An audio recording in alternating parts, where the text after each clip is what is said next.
Welcome, mortals, to the Beautiful Dead podcast.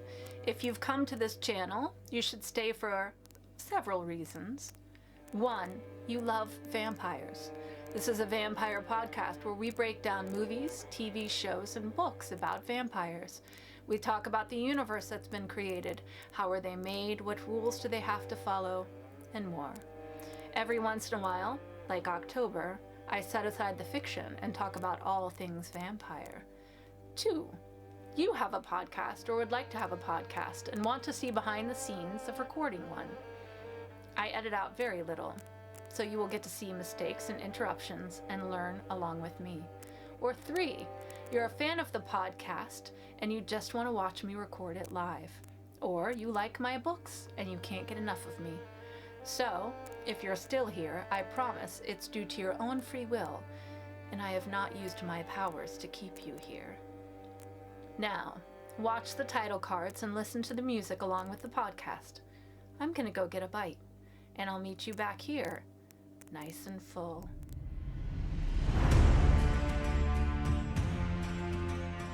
Hello? Really? Vampire! We take your candy! Count Dracula. I am Dracula. And I bid you welcome, Mr. Hunt, to my house. Come in. Our first award goes to the vampire for most blood drained in a single evening. The strength of the vampire is that people will not believe in him.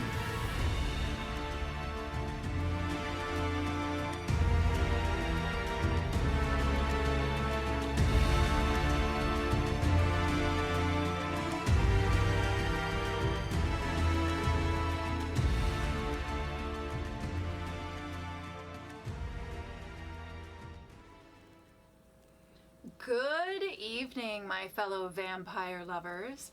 The sun is going down, and you know what that means. It's time for me to record another episode of my podcast, The Beautiful Dead. As always, I'm your host, Lena Nazari. The easiest way to get a hold of me is to go to lenanazari.com. There's links to social media. Click on my appearances tab to see where I'm going to be at. Sign up for my Fanged family to get the latest updates on podcast episodes and book information. You also find out before anybody else what the podcast episodes will be about and when I book new appearances. So go check that out. Speaking of appearances, next week, September 23rd, I will be at the Norwin Public Library where I will be doing a local authors event, and I will be welcoming my book into the library system so that people can borrow it. And then the next thing will be Creation DC. That will be September 29th through October 1st. Then I will be at the Haunted Hills Hayride in North Versailles, Pennsylvania on October 14th. Monster Mania in November, that's just outside of Philadelphia, PA.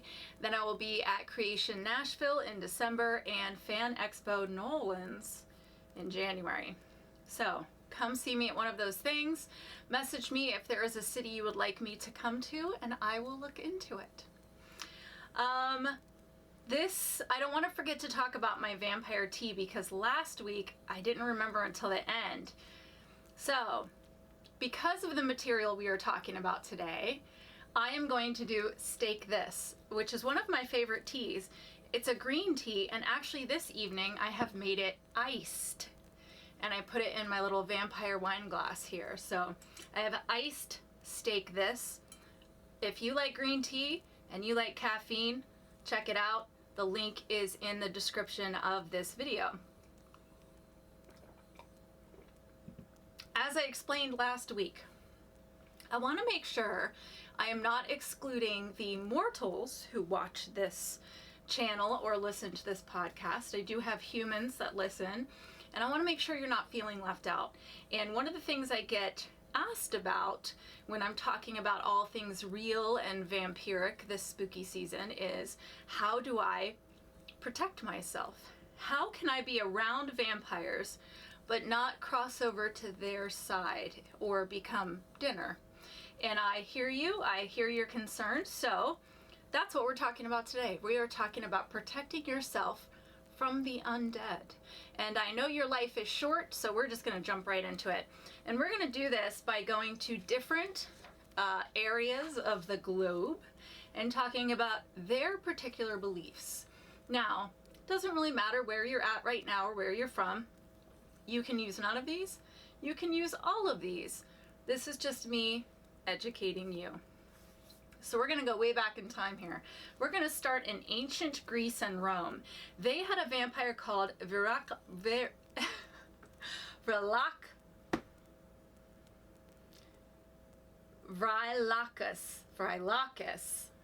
I'm going to edit that out. We are going to go back to ancient Greece and Rome and talk about a vampire called Vrilacus. And that is the corpse of a person who is possessed by a demon. So those of you who watched Buffy the Vampire Slayer, you will know that that's how those vampires were created. They rise from their graves at night and knock on people's front doors, calling out their names. If the person answered the door, they were doomed to die the next day. Now, this was before Ring doorbells. So, how do you know who's at the door? How do you know if it's your friend Joe or it's a corpse possessed by a demon? I'll tell you.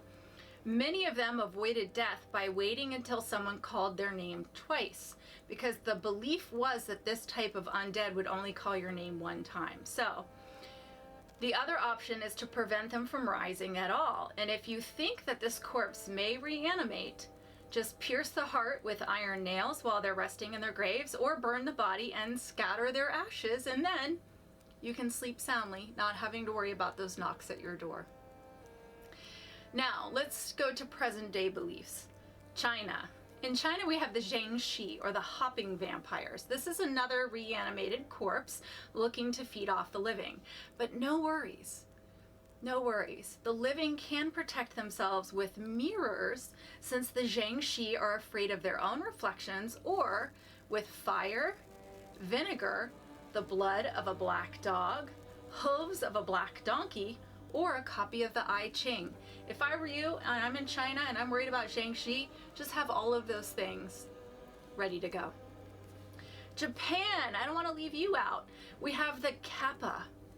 And if you think biting necks was gross, I mean, let's not judge, but if you think biting necks is gross, this frog-like river monster, roughly the size of a small child, will pull their hapless victims into the water and then suck the entrails out of the anus.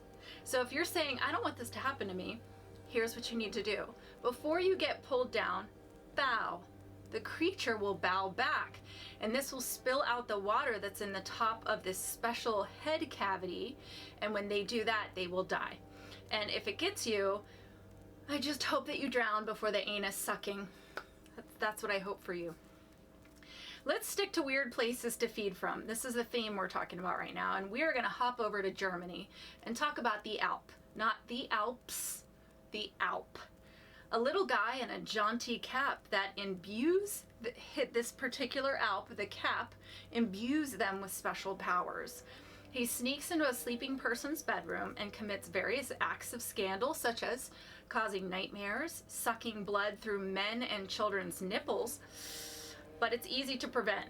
Place a broomstick under your pillow or shoes next to your bed, and that will do the trick. And if you happen to wake up and find an Alp in your bedroom, ask him to come back in the morning for a cup of coffee, and he will kindly oblige. All right, let's go to the Philippines. Now, I've talked about this one before, but we're going to talk about it again, and that's the Manananggal. That comes up in my vampire panel. This is a beautiful female vampire who detaches her upper half from her lower half to fly around and finds pregnant women to feed on. Not very nice. But here's what you have to do. Find her lower half when they're separate, sprinkle a little salt or garlic, or both if you'd like, on that, so then she can't reattach, and then she will wither and die. In Malaysia, they have the Penanggalan, who detaches only her head, so similar but just the head, with the entrails dangling, flies through the night looking for victims. To prevent her from coming in, put thorns around your windows and doors. That way the vampire's entrails will get stuck on those thorns. Or you can stick glass in her lower half so that when she comes to return herself, she'll actually shred her guts and destroy herself in the process. Let's head over to Iceland, where they have the Dragur. These are vampiric spirits that can be destroyed by finding the resting corpse, decapitating it, and then staking it to the ground so it cannot rise again. Let's go to Albania. This is the Striga, also part of my vampire panel. Not a sexy, naughty type of witch. This is a vampiric witch, a bad kind that wants to eat you. Several methods traditionally considered effective for defending yourself against a Striga is a cross made of pig bone that can be placed at the entrance of a church on Easter Sunday, rendering any Striga unable to leave. They could then be captured and killed at the threshold as they vainly attempt to pass. Further recorded the story that after draining blood from a victim, the Striga would generally go off into the woods to regurgitate it. If a silver coin were to be soaked in that blood and then wrapped in cloth, it would actually become an amulet offering permanent protection from any Striga. So you can trap one, or you can follow that one back, let it vomit blood, dip a coin in that blood, and then you're protected from all Striga in the future. It's up to you how you want to handle that. In Brazil, you may encounter the Lobishmen, a hairy and squat, hunchback, jaundice-skinned, rotten black teethed, frequently described as looking like a monkey. So not like a sexy vampire per se. But this you need to be careful of, because it is said that women especially, after he bites you, you become a raving nymphomaniac. So if you let this little squat guy get close enough to you to bite you and you are female, you'll become a raving nymphomaniac. So we don't want that, right? So what's his weakness? Well, he is a one-suck man. That's the nicest way to say it. So he doesn't drink very much. Once he drinks, he becomes intoxicated, then he passes out, and then once he's passed out, just give him a stabby stab, or tear him apart if you're feeling particularly energetic. Once he's passed out, just destroy him. So it's up to you. The problem is he's already bitten you to get that little drink. So now, yes, you've destroyed him, but now you're a raving nymphomaniac. So you took one for the team. Good for you. South Africa. Wow, that one went off the rails so fast, but hey. In South Africa, there is the impundulu, a bloodthirsty, let's go back. I'm a little rocked by the whole raging nymphomaniac thing. In South Africa, there is the Mpundulu, a bloodthirsty servant of a witch's bloodline. He presents as a handsome man, but when out running errands, it transforms into a lightning bird, roughly human-sized, with this rainbow feathers. He casts electric bolts with his wings. And if you get some of that fat, if you get the fat off the Mpundulu, you can actually use that by taking it to a local witch man or healer, and they can make a salve that you can put on your body that will prevent you from attack. But short of that, if you come across this thing, you have to be able to light it on fire, so you're gonna have to get pretty close. So I think the whole lighting it on fire thing sounds tough, but the getting an Mpundulu's fat sounds even tougher. But apparently this is this hot boy looking servant that has been in this witch's line for generations. So that makes me think of Lasher from The Witching Hour. But he goes out and feeds for his witch's bloodline. So if you happen to be a victim of him, you either have to light him on fire or somehow get a hold of his fat and then turn it into a salve, which you rub all over your body. So tough to live in South Africa. In the Caribbean, we have the Lugaroo. This is a woman who sold her soul to Satan in exchange for power, and she owes him blood every night. So she goes out looking for you to get your blood to take back to Satan. She can slip her skin and become a ball of light to find victims. To prevent the attack, pour a mound of sand outside your door. She will have to stop and count each grain until the sun rises, and then she's screwed. So this is kind of an old vampire lore, right? That they have to count seeds or rice. So she has to stop and count these grains of sand, and then when the sun rises, she's in trouble because she has to go back to Satan and say, oh, I don't have your blood, and then she's in big trouble. So you're gonna kind of like take care of her by making her like shirk her debt to Satan, and then he'll take care of business for you. That's a pretty easy one. Men of India, beware. There is a malevolent why am I struggling today? A malevolent sorceress who takes a disliking to certain men, and she is called the Chitapee. She disrobes, hops onto a flying tiger to the offending male's house. So whoever's on her list that day, she's going to show up at your house naked on a tiger, and then puts the inhabitant into a deep trance. And while unconscious, while he lies there unaware, she siphons his blood through his big toe. Okay. All right. The problem is that she comes every night to do this until she's taken away enough that he sort of wastes away and eventually dies. So if you are particularly unlucky, she will lick you, and the lick will kill you instantly, but the sucking on your toe takes like multiple nights. But if she's like really pissed at you, she just licks you and then you die. Best prevention is to be a chick.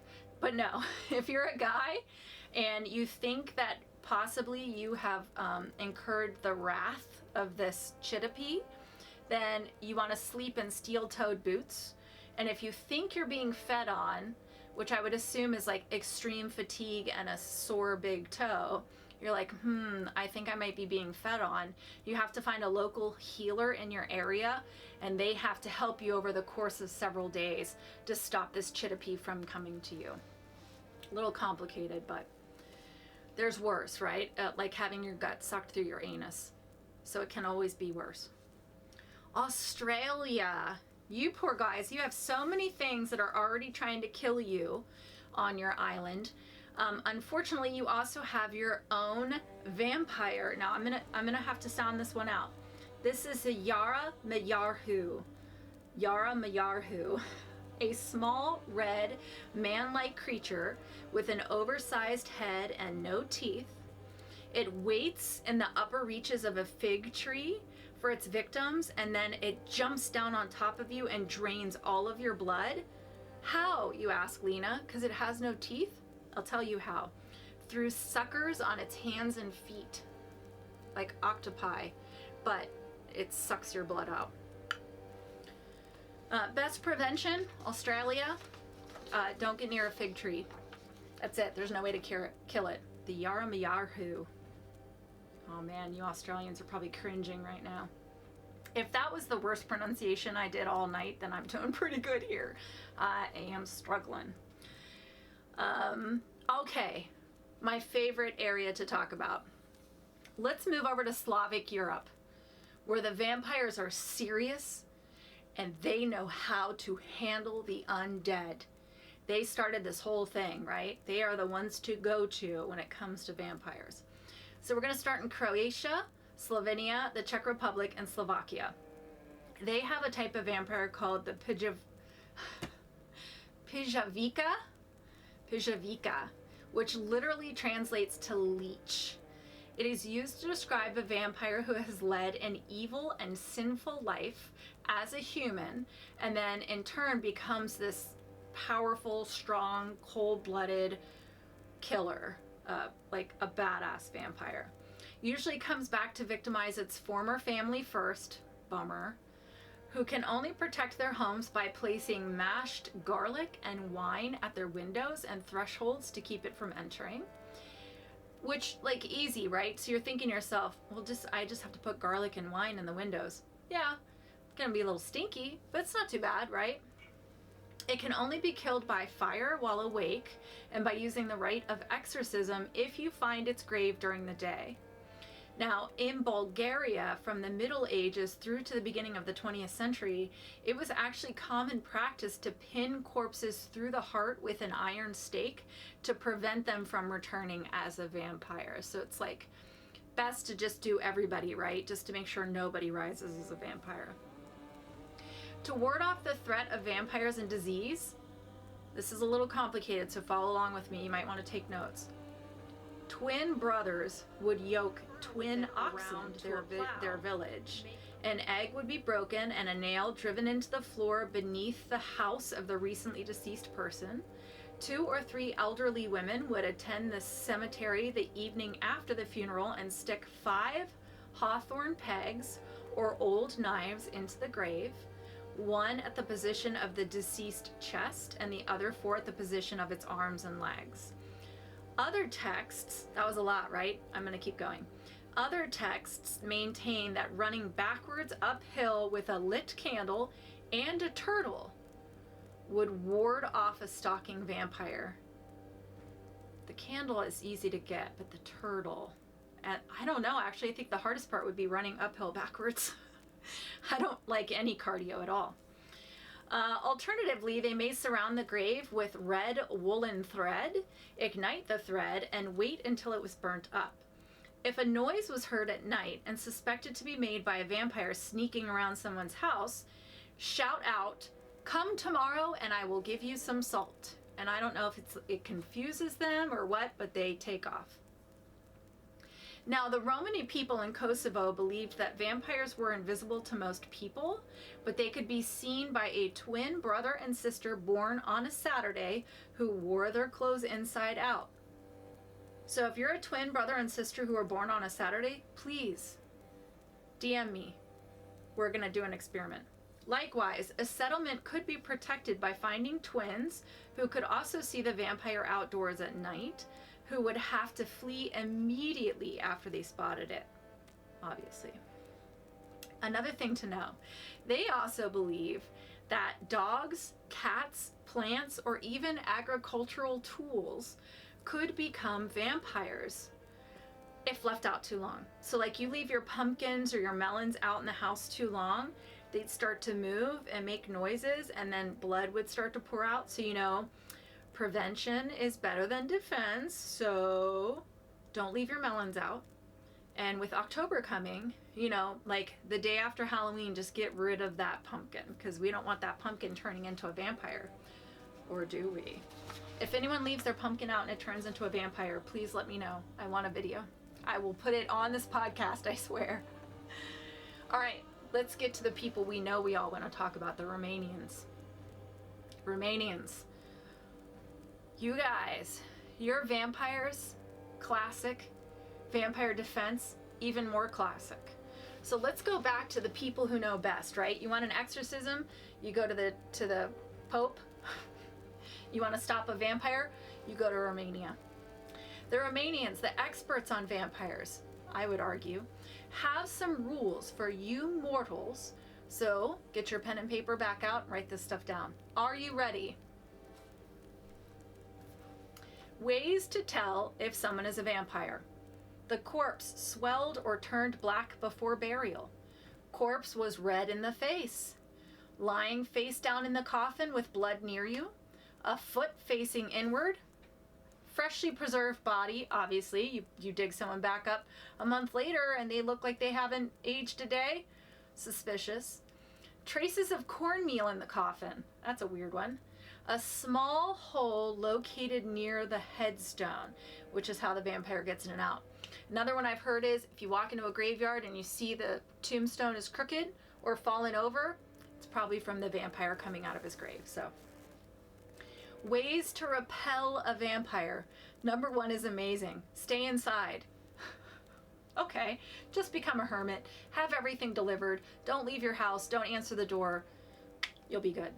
Place thorns across the thresholds. Paint crosses with tar on doors. Paint the crosses with the tar on a door. I don't know if I said that in a way that you understood the directions clearly. Put thistles in windows, so maybe put the thistles next to your mashed garlic and red wine. Light bonfires. All right, I'm down for that. Put garlic, it literally says put garlic everywhere. All over you, all over your things, put it on your dog, whatever. Pray. That was the last one. Pray. How to kill a vampire if it comes down to it. Taking out its heart and burning its body piece by piece. Placing garlic in the mouth of the deceased so it won't rise. Deceased, not diseased. I hope I said that clear enough. A stake of iron or wood through the heart or the navel. I think what that means is when it's in the coffin, you put it through the navel to pin it down to the ground. I don't think you just like stab a vampire in its belly button. That's just kind of mean. They also say that using these repelling techniques, the ones I talked about, like with the rubbing garlic all over you, use those techniques every Easter and during the Feast of St. Andrews and St. George, because this is when the vampires are the strongest. So maybe those are the days to just call off work, stay inside. So you may be asking, Lena, I live in the United States in 2023. I kind of like hanging around vampires, but also don't want to become their next dinner. What do I do? Okay, so here's the thing. Protecting yourself from vampires really depends on the vampire. Garlic is okay, but it doesn't work on a lot of the vampires I know. That's an old one. It's like terrible gossip from high school. It really doesn't work. Religious icons, holy water, this is the same thing. It may or may not work depending on the vampire. Many need invited in, so being sure about somebody before you invite them into your house, I think, is a really good rule, not just for vampires, but people in general. Know that person really, really well before you invite them into your home. Silver or wooden stake to the heart or decapitation will likely work, but that's pretty extreme.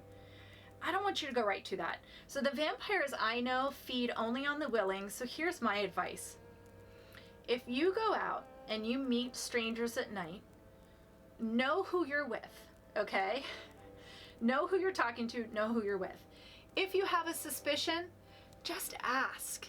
The vampires I know will tell you, okay? They're not a bunch of liars, vampires. They tend to be very honest, very truthful. They will tell you. If you're into a little human vampire action, communicate. Have the discussion about what you are willing to do and what you are not willing to do.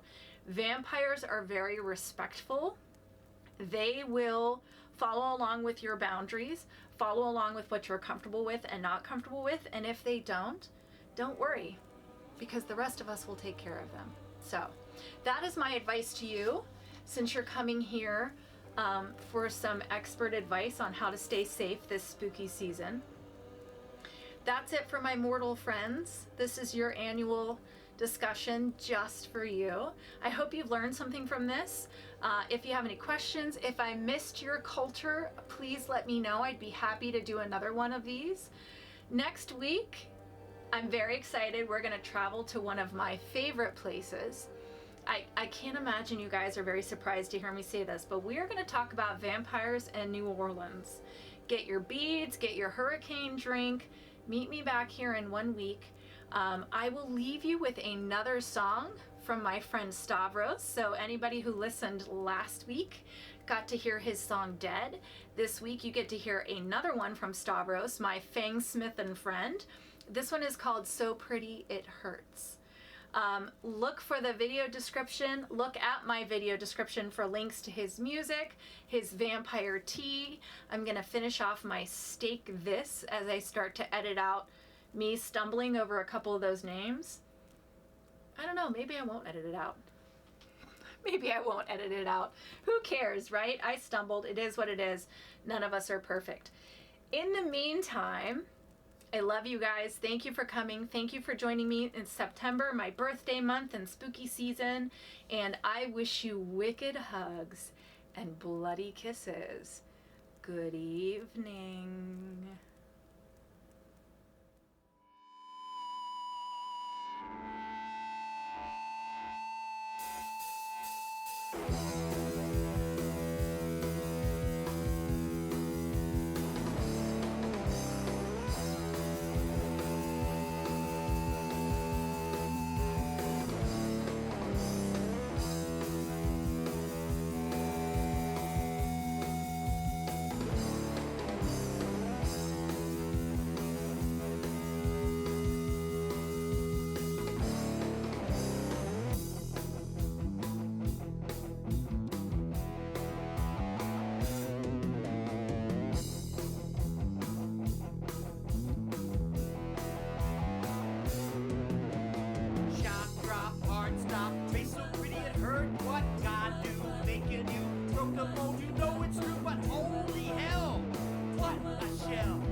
You've got the curves, you bring the heat. But even your smile is a warning feud of your deep ingrained gratitude. God damn, you're so rude! Built to confuse, weed out the tools, wreck the fools. Yeah, wreck 'em. Wreck the fools. With a body like that? With a body like that?